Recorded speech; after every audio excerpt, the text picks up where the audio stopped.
So, look, this is now a time for some questions, and if we take the questions from the floor first of all, and maybe if we could just have a microphone for any questions so that they can be well heard. So if you'd just like to raise your hand if you have a question. Yes.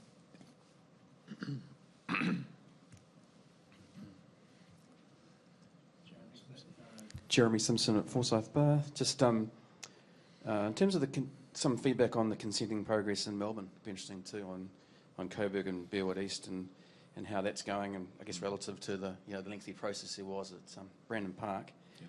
And just also just confirm what, again, I missed it when you were in the prezzo, what first residents you're expecting to get from what villages in the second half, basically. Yep. Okay.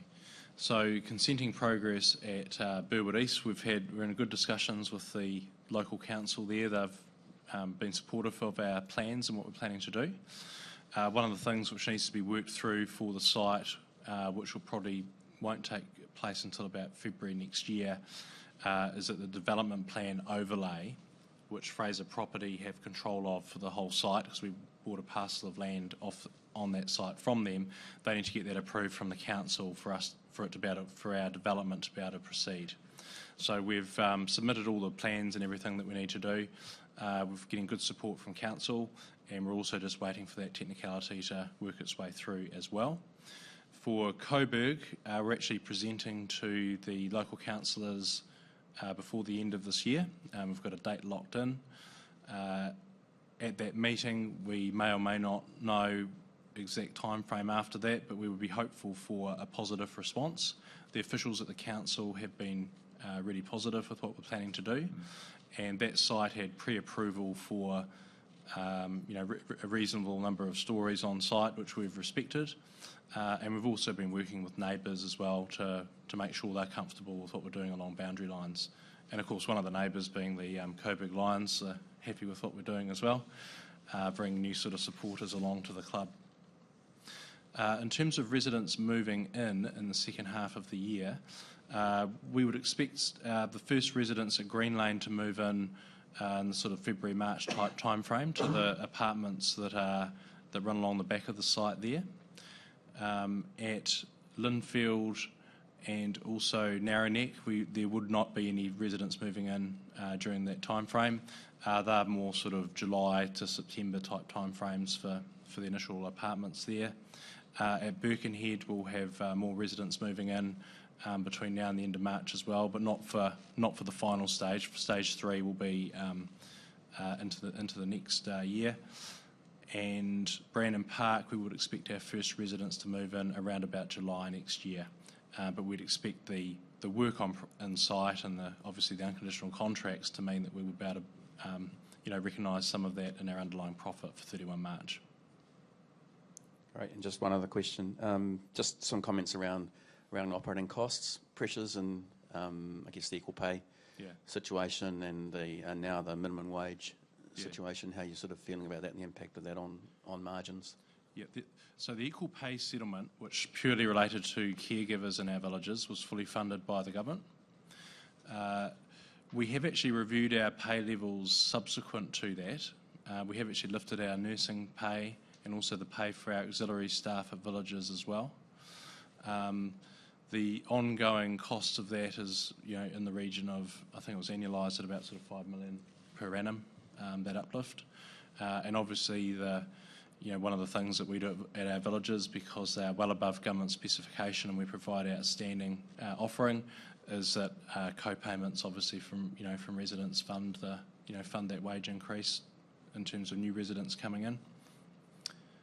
And in terms of the minimum wage of $20 an hour, which has been muted from 2020 or 2021, whatever it is, the majority of our staff at our villages work in care centres, So the age-related residential contract, or the ARC contract, which governs how our care centres work, have a specific clause that if a government-mandated change outside of the sector's control is put in place, which materially increases the cost base of a provider, then it's the government's responsibility to fund that. So when those calculations are worked through and how that phasing works through, generally, our expectation is that the majority of that cost increase will be funded. And look, it's good. It's just generally good to see staff on a positive track for better pay, whether it be through equal pay, the recent pay review that we've done. And so that's why I think it's good that, it's good that Ryman is profitable, and it's good that we're able to invest some of that profit back into our staff and share that with our staff. Thanks for that. And hand in hand with that, we've seen staff turnover decrease, which is really good. It means that people are enjoying their work, they're staying with us, we're getting the benefit of the extra training they get. Daniel Frost, Macquarie Bank. Just a couple of follow-up questions. First one, I don't suppose you can give us some numbers as to what sort of completions you expect in the second half? No, well, look, there's the focus, the 3 sites that will be the most material contributors to the year-end result will be at Birkenhead, Brandon Park and Green Lane. And at the bottom end of the range, we've allowed for the fact that at maybe 1 or 2 of those sites will have less progress than at the upper end of the range. At the upper end of the range will be a better run on in terms of build. So it's early days yet, Dan. A lot gets done. I've found at a site even between sort of Tuesday and Thursday sometimes. So we just have to see how that pans out. But that's why we've given a range, and also because of the fact that resales, resale gains are about $50 million in the first half. Each resale on average generates a capital gain of about $135,000. And so the number of resales that come up can have a reasonable impact as well. Sure, thanks for that. And just into 18, I don't suppose you can give us any sort of feel as to what sort of completions we should expect in 18? In 19? Oh, sorry, 19. Yeah, 19. FY19. So FY19 I think might be looking reasonably good, actually. I don't really want to dwell into too much detail on it, though. We'll talk about that in May, eh? Fair enough. Yeah. Just on the wage increase that you talked about, that was annualising $5 million. When did that get instigated?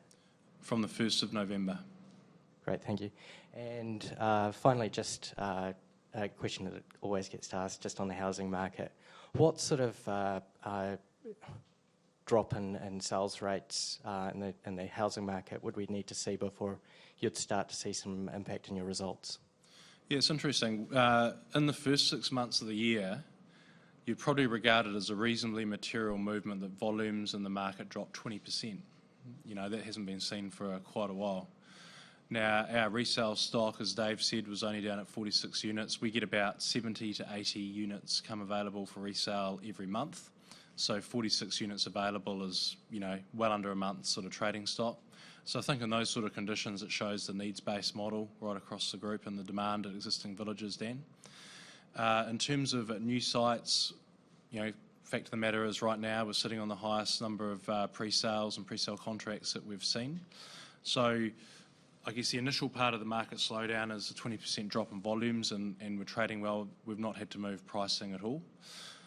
It's probably instructive to look back to the global financial crisis, I suppose, which for us during a 6-month period between 08 and 09, the housing market in New Zealand, the volumes dropped by 2/3. The days to sell doubled from 30 to 60, and prices dropped 10%, and it all happened in a 6-month period. And during that time, we didn't have to move our pricing because we always take a reasonably conservative view on pricing, and you could see from the slide that Dave showed that there's considerable headroom between the price that a resident would expect to get in a suburb and what we're currently charging for a service apartment and independent unit. So look, I think that having traded, when I remember trading through that, we were just we were very careful all the time. We only committed to new stages. We would sold down the previous stage. And because we were conservative in pricing, we didn't have to move much. The other big thing about us, I think, is we've talked about the needs-based, Dave has talked about that, but we also build in villages which have strong demand. The areas where we build villages in, they're not sort of fringe areas. So what that means is that residents are moving from a well-established area which is in good demand through good times and bad. So even during the GFC, residents are selling their homes fine. And the reason for that is that ultimately you have about 95% of the population who are employed in reasonable economic conditions, and they have things like babies. They have extra children, they want to move into a family home, and they want to move into areas where there's established infrastructure, schools, playgrounds, not out to the fringes necessarily. So as a result, the stuff of life, I sort of call it the stuff of life, continues to happen. Residents will still be freeing up capital, the health needs will still be there, and so we would expect to just trade through like we did prior in those, in the past, over the worst financial conditions since the 1930s. I think the other thing, Daniel, is that those sorts of situations and that environment often will give us lots of opportunities around land that we wouldn't have in a more heated environment. So, Great, thank you. Thanks, Dan. Good morning. Hi, Ari. Hey, just 3 questions from me. Firstly, could you just give an update in terms of extending ORAs into care? I know it's sort of been a topic on the agenda for a wee while. Just any update on your thinking on that? Yep, so just for the broader audience, we get capital sums in care in Victoria, which is a key part of the economic appeal, I guess, of expanding into Victoria. In New Zealand, we're still continuing to run with a co-payment or room premium strategy. It's really well understood by the market, and it's providing us with reasonable returns to cover the shortfall in government funding that exists in aged care, in the aged care funding model.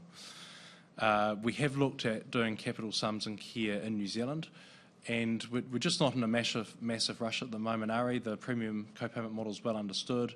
I think there's some regulatory issues which need to be sort of worked through a wee bit more. So at the moment, to do it under the current regulatory environment, it would be under the Retirement Villages Act, with needs for things like AGMs and complex disclosure statements and that sort of thing. And we're just thinking through whether that works so well for an aged care resident. The bond model in Australia is sort of a more simplified model, and I think it's clearer for people. No, that's great, thank you. Just on the bank facilities, just a quick one. Can you just, across the 1.25 billion of funding, just give us the tenure of the debt? Yeah, it's 3 year. The whole lot? Yeah, and that's been our approach. I remember a few years ago I reluctantly increased it from 2 year tenure to 3 year tenure because it had an increase of line fee associated with it. We've always seen it as working capital funding, Ari, so we've sort of worked on the basis that over roughly a 3 year period we would pretty much work out almost all of the debt if we were to stop developing, which, by the way, we're not. So we see the tenure as really working capital related, and it reflects that. And just in terms of hedging, are you still running low hedging from an interest rate perspective? Yeah, we have. Yeah. Cool. And then just the last one for you, perhaps, David. Could you just restate what the change in the long-term growth rate was in the half, and whether there was any change in the discount rates? So, excuse me. So there was no change in the discount rates. The long-term changed from 2.8 to 3.4% on weighted average. Thank you. any other questions in the room? John. Yeah.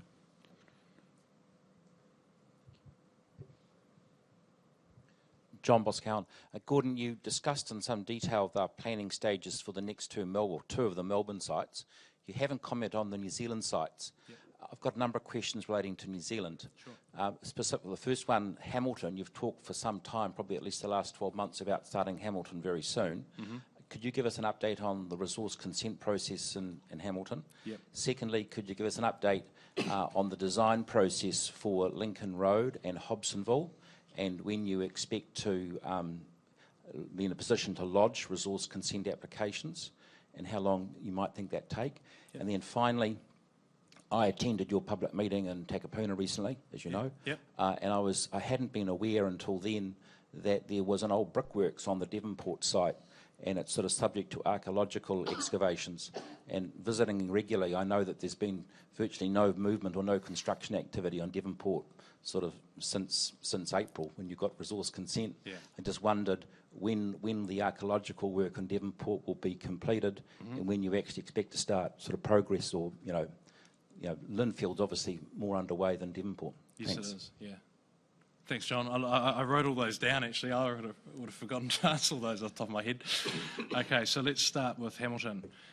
We have a hearing scheduled for Hamilton with the council in February next year. and that was notified by the council on a limited notification basis. And we'll just have our usual experts appear before the hearing. Our development team feel that we've got an excellent proposal that sits very well on that site. It's a beautiful location, River Road. You've been to the site, so it's really well positioned for Ryman Village. There's more need for that for critical health infrastructure in Hamilton, and it has taken longer than we would have wanted to get to there. And when we look back on it, my view is that we were just under-resourced in the design and consenting area internally inside the company. If you go back sort of 12 to 18 months, and we weren't able to do enough things in parallel. So when I was, talking earlier, that's why we're investing in more design and consenting resource, both within the sort of conceptual design area, but also the building consent design area as well. Because ultimately we're on a path to pretty much double our build rate in the next 2 to 3 years. So we just need more people. When you look at that sort of line of villages that are coming through, we're keener that we're able to progress more things in parallel rather than sort of sequentially, if you like. So we acknowledge that Hamilton has taken longer than we would have liked, but the hearing is February. The next one was Lincoln Road. So we're currently designing that at the moment. That's actually in a reasonably advanced design stage internally. We've engaged all our usual consultants around traffic management, geotechnical and so on, structural engineering, and we expect to submit a consent for Lincoln Road hopefully before the end of this calendar year. And Hobsonville is still very much in the conceptual design phase at the moment, so that's still got some time to go, but we're looking to really push on with Hobsonville as quick as we can from here. And the brickworks. Yep, and the brickworks. So, like you, I have visited the Takapuna site, the Devonport site on a few occasions, and sort of, wished more was happening.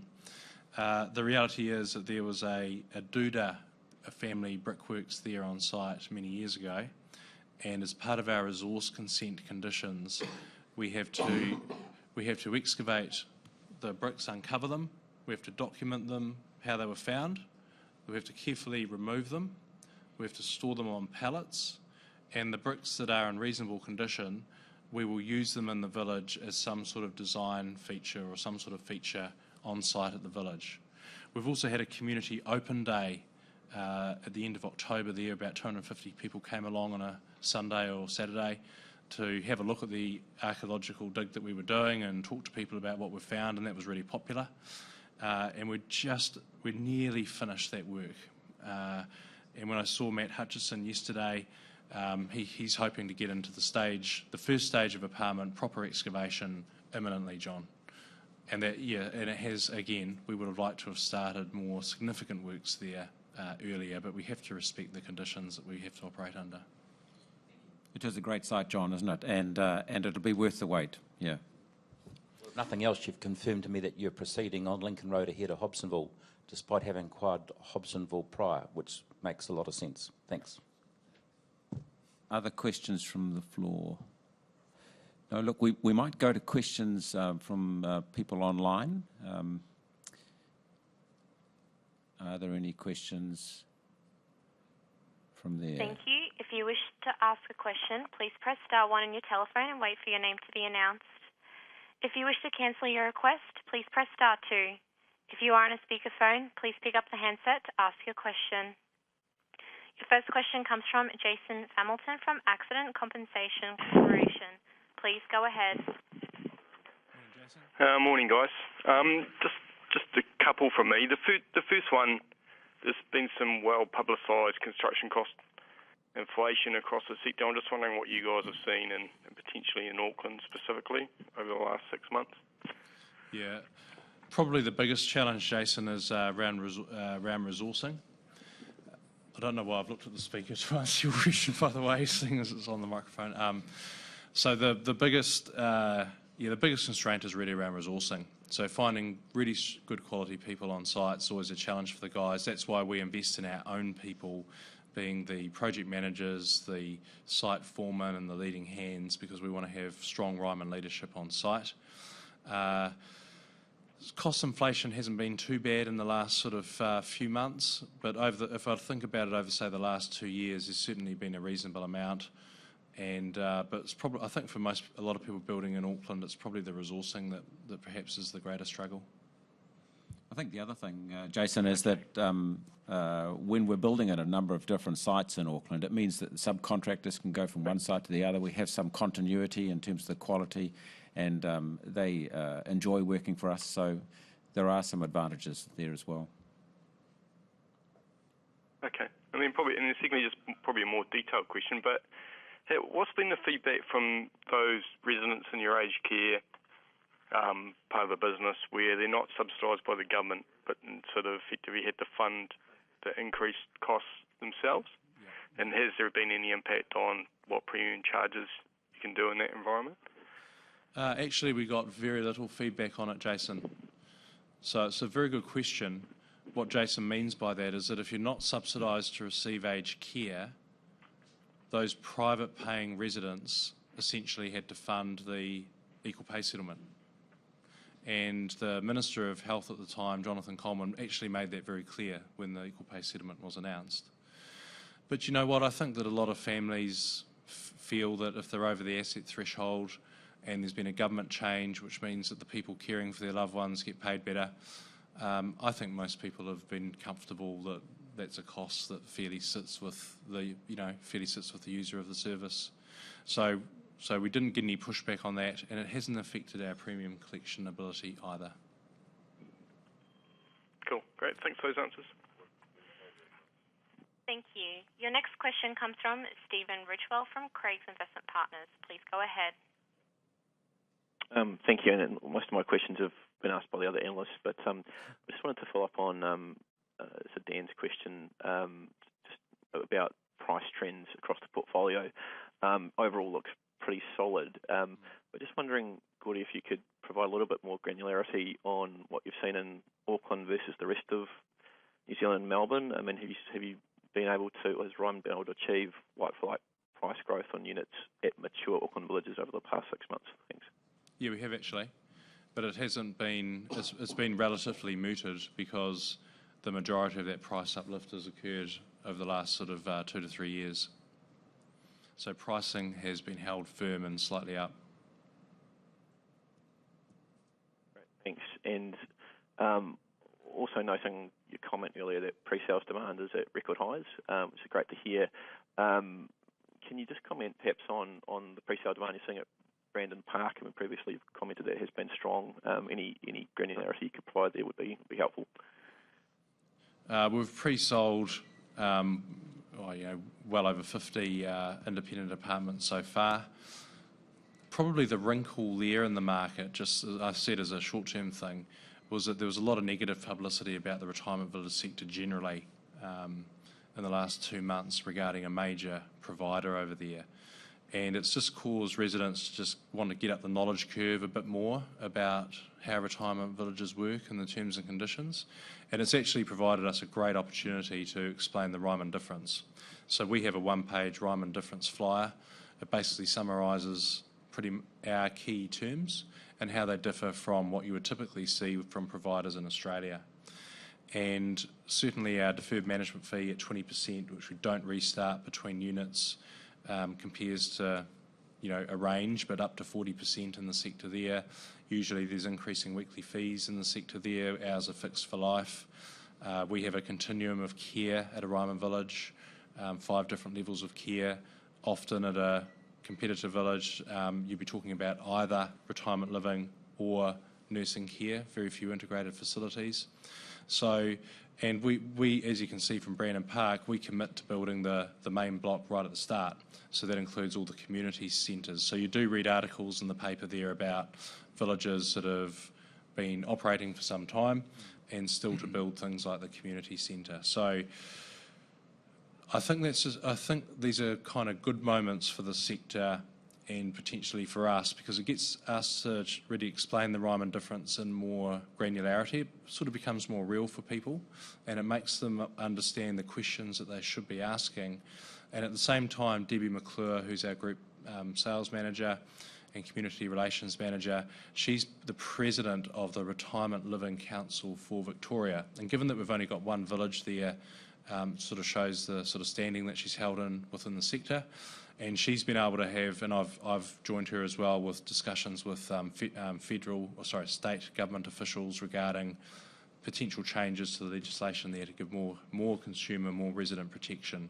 And I think a really obvious one is to have independent legal sign-off for retirement village contracts.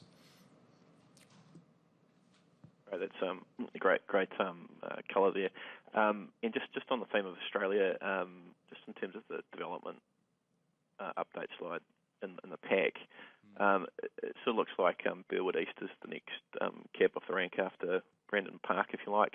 Is it, as it stands at the moment, would it be a reasonable expectation that we should be thinking about some units could be completed there in calendar year 2019? I'm always reluctant to say, actually, because we haven't got a consent yet. So I feel like I'd be giving myself that commentator's curse of death when they say that someone's been batting well and they're on 99. So, but look, I'd hope to get underway there in the next financial year.